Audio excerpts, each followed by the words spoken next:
नमस्कार डॉक्टर चित्तावर, आपका बहुत बहुत स्वागत है। धन्यवाद। आईवीएफ तकनीक, तो ये क्या है तकनीक और किस तरह के रोगों के या किस तरह की समस्याओं के इलाज में ये उपयुक्त होती है? आईवीएफ टेक्निक के बारे में अगर कहना चाहूँ तो मैं सोचती हूँ कि ये एक रेवोल्यूशनरी टेक्निक है। करोड़ों लोगों के जीवन इसके कारण बदले हैं, क्योंकि हम सब जानते हैं कि संतानोत्पत्ति एक इंस्टिंक्ट है, ये एक जरूरत है, एक बेसिक एक जीवन का एक बहुत इम्पोर्टेंट पहलू है। कई ऐसे लोग जो साधारण तौर पे अपने आप संतानोत्पत्ति में सक्षम नहीं थे, वो इस टेक्निक के कारण अब जो है वो संतान सुख प्राप्त कर लेते हैं जी। इसमें बेसिकली जो एग और स्पर्म का जो फ्यूजन की टेक्निक है, यानी शरीर के बाहर भ्रूण को निर्माण किया जाता है।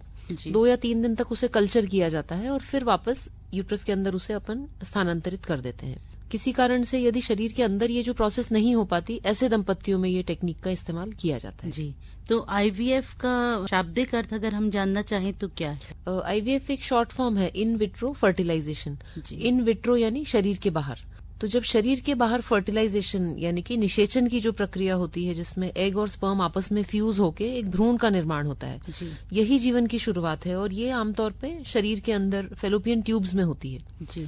पर किसी कारण से यदि शुक्राणु कमजोर हैं, अंडे कमजोर हैं, या फिर फेलोपियन ट्यूब्स में किसी तरह की रुकावट है, तो ये फर्टिलाइजेशन शरीर में नहीं हो पाता और वो महिला मां नहीं बन पाती। जी। पर अब इस टेक्निक से वो सारे दंपत्ति जिनको इन्हीं कारणों से संतानोत्पत्ति नहीं हो पाती थी, वो भी जो है वो संतान सुख ले सकते हैं। जी, तो हमने ये तो जान लिया कि ये निसंतानता के उपचार में यूज होती है और महिलाओं और पुरुष दोनों के लिए प्रयुक्त होती है। ये बिल्कुल, ये की जाती महिलाओं पर है। गर्भधान भी महिलाओं को ही होता है, परंतु पुरुषों का भी जो सहभाग है वो इसमें 50% होता है, क्योंकि जो भ्रूण है वो अंडाणु और शुक्राणु इसके मिलने से बनता है। जी।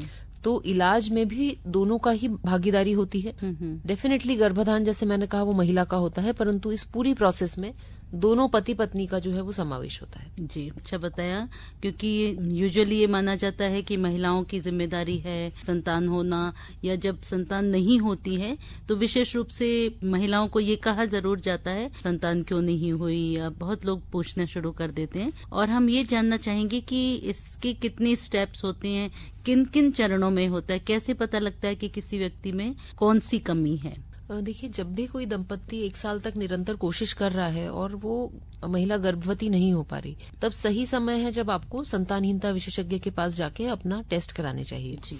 टेस्ट मुख्यतः 3 चीजों की तरफ देखे जाते हैं। पहला, शुक्राणु की संख्या, उनकी गुणवत्ता, उनकी मात्रा कैसी है।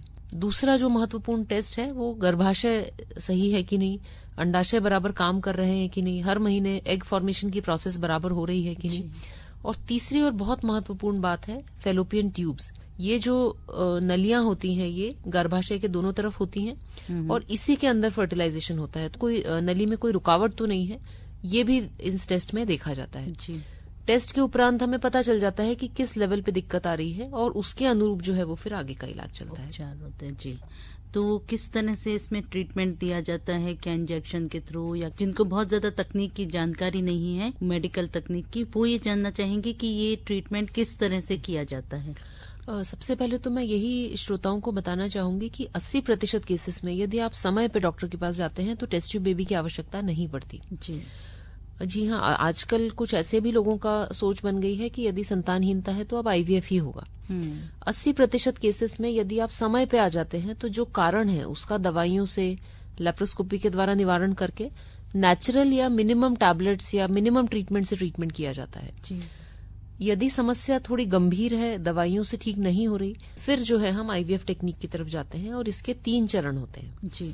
जो पहला चरण होता है वो होता है प्री आईवीएफ प्रिपरेशन, यानी कि आईवीएफ टेक्निक के पहले हम बच्चेदानी को, अंडाणु को और शुक्राणु को एक ऑप्टिमम स्थिति में लाना चाहते हैं, क्योंकि रिजल्ट इन तीनों चीजों पर ही निर्भर करेगा। जी। सेकंड जो स्टेज होती है वो होती है एग्स को डेवलप करने की। हमें पता है कि एग फॉर्मेशन बॉडी के अंदर होता है, परंतु यदि हमें आईवीएफ करना है तो इन एग्स को शरीर के बाहर निकालना होगा। निकालने के पूर्व 10 से 12 दिन तक इंजेक्शंस देके इन्हें परिपक्व किया जाता है और फिर सेकंड स्टेप यानी कि एग्स को बाहर निकालकर उनको स्पर्म से फ्यूज करने का जो एक्चुअल आईवीएफ का प्रोसीजर है वो किया जाता है। जी। ये एक बहुत ही बारीक प्रक्रिया है। मतलब एक स्पर्म का साइज होता है 4 या 5 माइक्रोन और अंडाणु का साइज रहता है 140 माइक्रोन, यानी सुई के नोक के बराबर। तो इन दोनों को फ्यूज करना आपस में, इसके बाद जो एम्ब्रियोज बन रहे हैं उसको 2 या 3 दिन तक उसकी देखभाल, उसका कल्चर करना, ये एग्जैक्टली प्रोसीजर होता है आईवीएफ का। जी। और जो इसका अंतिम चरण है, जो एम्ब्रियोज बन गए हैं उन्हें वापस गर्भाशय में स्थानांतरित कर देना। और उसके बाद नॉर्मल जो एक प्रेगनेंसी वाली प्रक्रिया होती है वही चलती है या कुछ बिल्कुल बिल्कुल, ये बदलाव? बहुत अच्छा आपने सवाल पूछा, क्योंकि कुछ लोगों के मन में ऐसी कल्पना रहती है कि शरीर के बाहर गर्भाधान हुआ है मतलब कुछ टेस्ट ट्यूब में बच्चा पलेगा। जी जी बिल्कुल। परंतु ये बिल्कुल गलत है। केवल शुरुआती 2 या 3 दिन जो होते हैं एम्ब्रियो के डेवलपमेंट के, वो बॉडी के बाहर होते हैं। तीसरे से 5वें दिन तक ये एम्ब्रियो वापस गर्भाशय में डाल दिया जाता है। इसके बाद वो गर्भाशय में इम्प्लांट होता है, उसकी ग्रोथ होती है, वो सब कुछ महिला के शरीर के अंदर जैसे किसी नॉर्मल प्रेगनेंसी की होती है, एग्जैक्टली वैसा ही इसका आगे का डेवलपमेंट मतलब 9 महीने तक वही दौर रहता है, एक नॉर्मल प्रेगनेंसी होती है, उसी तरह से उसकी प्रक्रिया चलती है महिला बिल्कुल एग्जैक्टली उसी तरह चलती है। बस इसमें एक छोटा सा फर्क ये है कि चूंकि हमने एम्ब्रियो को बाहर कल्चर करके और फिर यूट्रस में डाला है, तो उस एम्ब्रियो को सपोर्ट करने के लिए कुछ दवाइयां 3 महीने तक महिला को लेनी होती हैं। जी।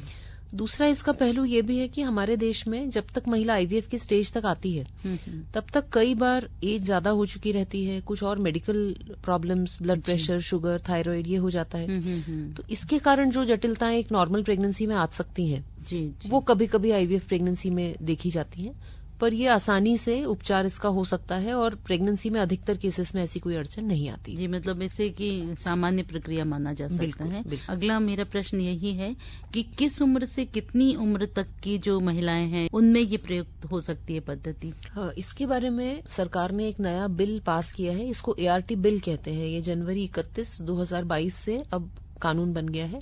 इस कानून के अंतर्गत 21 वर्ष से लेकर 50 वर्ष तक की महिला इस तकनीक के उपयोग से गर्भाधान कर सकती है। बहुत अच्छा जी। यानी कि शुरुआत में ही जिन्हें पता लग जाता है कि कोई समस्या है, उससे लेकर अगर लेटर एजेस में या बड़ी उम्र तक भी अगर महिला माँ बनना चाहती है या जो दंपति अगर पेरेंट बनना चाहते हैं तो उनको ये पद्धति कारगर होती है। अब हम इसमें ये जानना चाहेंगे कि ये ट्रीटमेंट कितना लंबा चलता है, जो आईवीएफ है उसकी अवधि कितनी होती है? यदि केवल आईवीएफ की प्रोसेस की बात करें तो 12 से 15 दिन। अब जो नए प्रोटोकॉल्स आ गए हैं वो बहुत आसान है फॉलो करने के लिए, ज्यादा लंबा ट्रीटमेंट नहीं होता। माहवारी के पहले दिन से ट्रीटमेंट शुरू होता है, 10 दिन तक इंजेक्शंस लगते हैं, 12वें 13वें दिन एग्स निकालने की प्रोसेस होती है। कुल मिला के 2 हफ्ते अपन मान सकते हैं ये पूरे ट्रीटमेंट का समय। और इसमें भी मरीज को भर्ती रहने की आवश्यकता नहीं है, ये एक ओपीडी प्रोसीजर है, तो आप आके अपना इंजेक्शंस लेके सोनोग्राफी करा के और घर जा सकते हैं। जी जी। उस दौरान कोई सावधानी तो नहीं रखनी होती है? सावधानी उसमें एक ही है कि आपको जो निर्धारित समय और डोज है इंजेक्शंस का उसका ध्यान रखना है जी। और जो आपको डॉक्टर निर्देश देते हैं जिस समय सोनोग्राफी है उसको अपने को फॉलो करना है। बाकी आपकी लाइफ, खान पान, नॉर्मल कामकाज, नौकरी चाकरी, आप सब कुछ कर सकते हैं। बहुत ही अच्छी बात है ये। बहुत मरीज अब इस ट्रीटमेंट के कराने आगे आने लगे हैं। पहले बहुत सारी गलतफहमियां होती थी, पर अब इस तरह के कार्यक्रमों से काफी जागरूकता बढ़ी है। गांव में जो हमारे दंपत्ति हैं उनको मैं एक ही संदेश देना चाहूंगी। पहला ये कि इसके बारे में बिल्कुल झिझकिए नहीं। कई मरीज ऐसे हैं जो इसी समस्या से गुजर रहे हैं। 5 में से 1 दंपत्ति को संतानहीनता है जी। तो आप अकेले नहीं हैं, और यदि ये समस्या है तो इसका समाधान भी है। इसमें मैं मानती हूँ कि गांव में खासतौर पे परिवार की और समाज की बहुत बड़ी भूमिका है, क्योंकि इसमें यदि परिवार सहायता नहीं करेगा, कई बार अस्पताल जाना पड़ता है, खर्च भी होता है। गांव में अधिकतर संयुक्त परिवार होते हैं, तो खर्च में मदद करना, एक मानसिक संबल देना, ये काम जब तक परिवार नहीं करेगा तब तक दंपत्ति जो है वो सफल नहीं हो पाती। मानसिक संबल भी देना है। और डॉक्टर साहब, अगला प्रश्न भी मेरा यही होगा कि बहुत सारे केसेस आजकल ऐसे आ रहे हैं जो कि पहले नहीं देखे जाते थे, तो इसका मुख्य कारण आप क्या कहती हैं? आपका लंबा अनुभव है इस क्षेत्र में। पिछले 12-13 सालों की ही बात करूं तो ये समस्या अचानक बहुत ज्यादा बढ़ गई है। हमारे ओपीडी में भी इतने ज्यादा मरीज आते हैं जी। इसके मुख्यतः ग्रामीण और शहरी का भागों में यदि देखें तो 2 अलग अलग कारण उभर के आए हैं। शहरी क्षेत्रों में हार्मोनल इम्बैलेंसेस जैसे कि पीसीओडी जी, ये बहुत बढ़ रहा है। दूसरा, शहरी क्षेत्रों में खासतौर पे बड़े शहरों में शादियां लेट होती हैं और कुछ कपल्स करियर और इस तरह के कारणों के कारण लेट प्रेगनेंसी प्लान करते हैं। तो ये भी एक संतानहीनता का कारण है। ग्रामीण क्षेत्रों की यदि बात करूं तो 2-3 मुख्य कारण है। एक बहुत बड़ा कारण हमारी ग्रामीण महिलाओं में है बच्चेदानी की टीबी। इसके कारण नसों में रुकावट आ जाती है और फिर टेस्ट ट्यूब बेबी का ही एक ऑप्शन रहता है।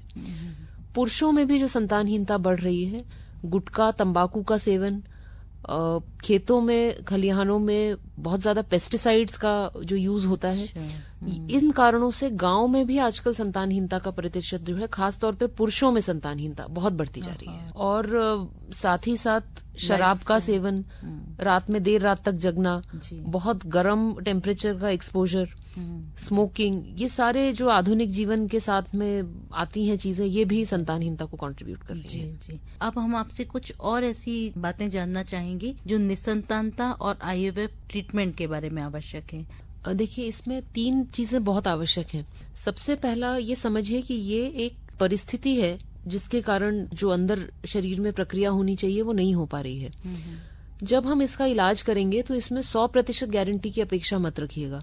जब भी हम अस्पताल में जाते हैं दूसरी बीमारियों के इलाज के लिए, तो हम अगर उचित ट्रीटमेंट होगा, डायग्नोसिस होगा, तो इलाज हो ही जाता है। परंतु यहाँ एक नए जीवन के निर्माण की बात हो रही है। प्राकृतिक तौर से भी हर महीने महिला गर्भवती नहीं हो सकती, सब ठीक है तो भी। इसीलिए IVF में भी भ्रूण हम बाहर भी बनाते हैं तो भी वो हर बार इम्प्लांट नहीं होगा। तो जब हम IVF का ट्रीटमेंट कराते हैं, हमें मान के चलना होगा कि कभी 1 कदम, कभी 2 कदम, कभी 3 कदम भी उठाने पड़ सकते हैं। ये पहली बात। दूसरी बात, ये महंगा है, इसीलिए इसमें परिवार की, समाज की, फ्रेंड्स की बहुत बड़ी भूमिका है, क्योंकि यंग एज में कोई इतना फाइनेंशियली स्टेबल नहीं होता कि अचानक एक बड़ी रकम देके इलाज कर सके। परंतु समय रहते इलाज हो जाता है तो उसका रिजल्ट हमें अच्छे मिलते हैं। तीसरी और बहुत महत्वपूर्ण बात यह है कि इसके बारे में कोई भी भ्रांतियां अपने मन में न रखिए। कई लोग ये सोचते हैं कि टेस्ट ट्यूब बेबी यानी कि 9 महीने बच्चा बाहर पलेगा, कुछ सोचते हैं कि इसमें बाहर से अंडे और शुक्राणु ले लिए जाएंगे। तो ये सारी भ्रांतियां हैं। ये एक साइंटिफिक प्रोसीजर है, सेफ प्रोसीजर है। तो इसके बारे में जो भी आपको समस्याएं हैं वो डॉक्टर से खुल के चर्चा करिए और आगे आके इलाज कराइए। एक दूसरे को मानसिक संबल दें, परिवार भी उनको संबल दें, और जैसा कि आप कह रहे हैं कि फाइनेंशियल भी जरूरत पड़ती है। सबसे बड़ी उम्मीद की किरण तो आप लोगों जैसे जो विशेषज्ञ हैं वो हैं, जो लोगों को बहुत धैर्य से इस प्रक्रिया को समझाते हैं, फिर उस प्रक्रिया में साथ देते हैं, उनका इलाज करते हैं, उपचार करते हैं, और जब हाथ में एक प्यारा सा स्वस्थ बच्चा आता है तो वो खुशी पेरेंट्स के साथ साथ आप लोगों के चेहरे पर भी आती है। बिल्कुल, कितने ही बच्चों का जन्म हो चुका है विश्व में भी, मेरे हाथ से, मेरे विभाग में भी। पर हर बार जब भी एक शिशु हाथ में आता है तो वैसा ही एक्साइटमेंट होता है जैसे पहली बार होता है। वो एक फीलिंग वापस से आ जाती है, क्योंकि ये जो सपना है ये मरीज अकेले नहीं देखते। कहीं ना कहीं डॉक्टर भी एक सपना देखता है कि जो मरीज इतना परेशान हो के मेरे सामने आज बैठा हुआ है, एक दिन उसके हाथ में बच्चा होगा तो वो कैसा दिखेगा। तो जब ये सपना पूरा होता है तो उसकी खुशी का इसका कोई दूसरा ऐसा हो ही नहीं सकता ये अनुभव। बहुत अच्छी बात कही। इसी तरह आप उम्मीद की किरण दिखाते रहें। उम्मीद की किरण से जो रोशनी फैलेगी वो समाज में और चारों तरफ फैलती रहे। आपको भी बहुत सारी शुभकामनाएं, और नए वर्ष पर हम अपने सभी श्रोताओं को बहुत सारी शुभकामनाएं देना चाहते हैं। आप स्वस्थ रहें, प्रसन्न रहें, और इसी तरह एक दूसरे के साथ मिलकर खुशियां बांटते रहें। आपका बहुत बहुत धन्यवाद इस सार्थक बातचीत के लिए। नमस्कार।